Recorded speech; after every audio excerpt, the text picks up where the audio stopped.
ನಿನ್ನ ಮಗಳನ್ನ ನಿನ್ನ ಹೆಂಡತಿನ ಕಂಡೆ ಅಸಹ್ಯವಾಗುತ್ತೆ. ಅದು ಯಾವ ಜನ್ಮದ ಕರ್ಮನೋ ಏನೋ ನಮಗೆ ಗಂಟು ಬಿದ್ದಿದ್ದೀರಿ. ಮಾಡಿದ ತಪ್ಪಿಗೆ ನಾನೇ 2 ಲಕ್ಷ ರೂಪಾಯಿ ಕೊಡ್ತೀನಿ. ಅದನ್ನ ನನ್ನ ಮಗನಿಗೆ ಕೊಟ್ಟು ತೊಲಗಿ ಹೋಗು ಇಲ್ಲಿಂದ. ನಿಮ್ ದುಡ್ಡು ನಿಮ್ ಮಗನಿಗೆ ಕೊಟ್ಟು ನಾವು ಹೊರಟೋಗದ? ಹುಚ್ಚು ಹಿಡಿದಿದೆ. ಹೌದು, ಹುಚ್ಚಿಡ್ದಿದೆ ನನಗೆ. ಏ ಗಂಗಾಧರ, ನಿನಗೆ ದುಡ್ಡು ಬಿಸಾಕ್ತೀನಿ ಕಣೋ, ತೊಲಗೋ. ಗಂಗು, ನೀ ತುಂಬಾ ಅದೃಷ್ಟವಂತನಪ್ಪ. ಯಾಕಣ? ಅಂತ ಮಗಳನ್ನ ಪಡಲಿಕ್ಕೆ ಅದೃಷ್ಟ ಮಾಡಿರ್ಬೇಕು. ಅಂತ ಮಗಳು ಸಿಗುವುದು ಲಕ್ಷಕ್ಕೊಬ್ರು. ಹೌದಾ? ಈಗ ನೋಡು, ದೊಡ್ಡಮ್ಮನವರು ಲಕ್ಷನ ಹಂಗೆ ತಗೊಂಡೋಗುವಂತ ಕೊಡ್ತಾ ಇಲ್ವಾ? ಸ್ವಲ್ಪ ಬಿಟ್ರೆ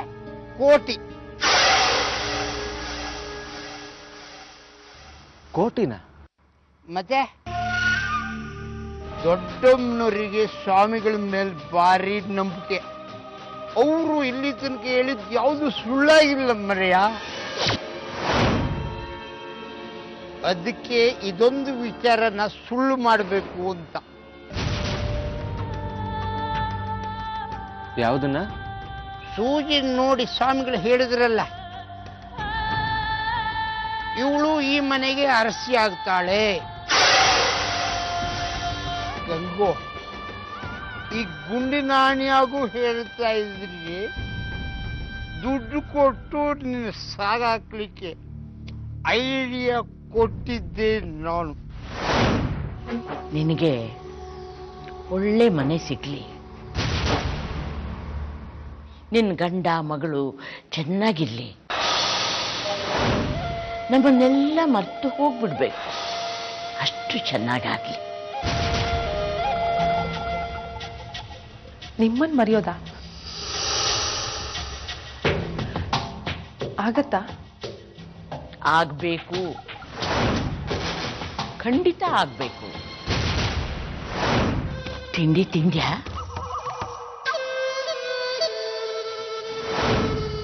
ಇಲ್ಲ ಮೋರೆ, ಕೆಲಸ ಮುಗಿಸಿ. ಅಯ್ಯೋ, ಕೆಲಸ ಇದ್ದದ್ದೇ. ಹೋ, ಮೊದಲು ತಿಂಡಿ ತಿನ್ಬೇಕು. ಸರೋಜಾ, ಗಂಟು ಮುಟ್ಟೆ ಎಲ್ಲ ಕಟ್ಕೊಂಡ್ಯಾ? ಗಂಟು ಮುಟ್ಟೆನಾ? ಯಾಕೆ? ನಿನ್ಗೆ ಈ ಮನೆಯಿಂದ ಬಿಡುಗಡೆ ಸರೋಜಾ. ತಮಾಷೆ ಮಾಡ್ಬೇಡ ನಿಂಗೆ. ಇಸ್ಕೊಂಡ್ರೋ ದುಡ್ಡನ್ನ ನಾನು ಒಬ್ಳೆ ತೀರಿಸ್ತೀನೋ, ನನ್ನ ಮಗಳ ಕಾಲಕ್ಕೂ ತೀರ್ಸೋಕ್ಕಾಗತ್ತೋ ಇಲ್ವೋ? ಹಾಗೆ ಬಿಟ್ಟಿದ್ರೆ ತೀರ್ತಾ ಇರ್ಲಿಲ್ಲ ನಿಜ. ಆದ್ರೆ ಈಗ ಅಮ್ಮ ದೊಡ್ಡ ಮನ್ಸ್ ಮಾಡಿದ್ರಲ್ಲ. ಏನ್ ಹೇಳ್ತಿದ್ಯಾ ನಿಂಗೆ? ನಿನಗ್ ನಿಜವಾಗ್ಲೂ ಗೊತ್ತಿಲ್ವಾ? ಯಾಕೆ ನಿನ್ ಗಂಡ ಹೇಳಲಿಲ್ವಾ? ಏನಾಯ್ತು ನಿಂಗೆ? ಸರೋಜಾ, ಅಮ್ಮ ಈಗ ನಿನ್ ಗಂಡಂಗೆ 1.5 ಲಕ್ಷ ಕೊಡ್ತಾ ಇದ್ದಾರೆ. ಅಮ್ಮ ನಿನ್ ಗಂಡಂಗ್ ಕೊಡೋ 1.5 ಲಕ್ಷನ ಅಣ್ಣನ ಕೊಟ್ಟು ನಿಮ್ ಸಾಲನ ನೀವು ತೀರ್ಸಿದ್ರಿ ಅಂತ ಹೇಳೋದಕ್ಕೆ. ನಿಜಾನಾ? ಅಲ್ಲ, ಅಮ್ಮೋರು ಯಾಕೆ ಕೊಡ್ಬೇಕು? ನೀವು ನಿಮ್ ಮನೆಗೆ ಹೋಗ್ಲಿ ಅಂತ. ಎಂತ ಉಪಕಾರ ನೋಡು.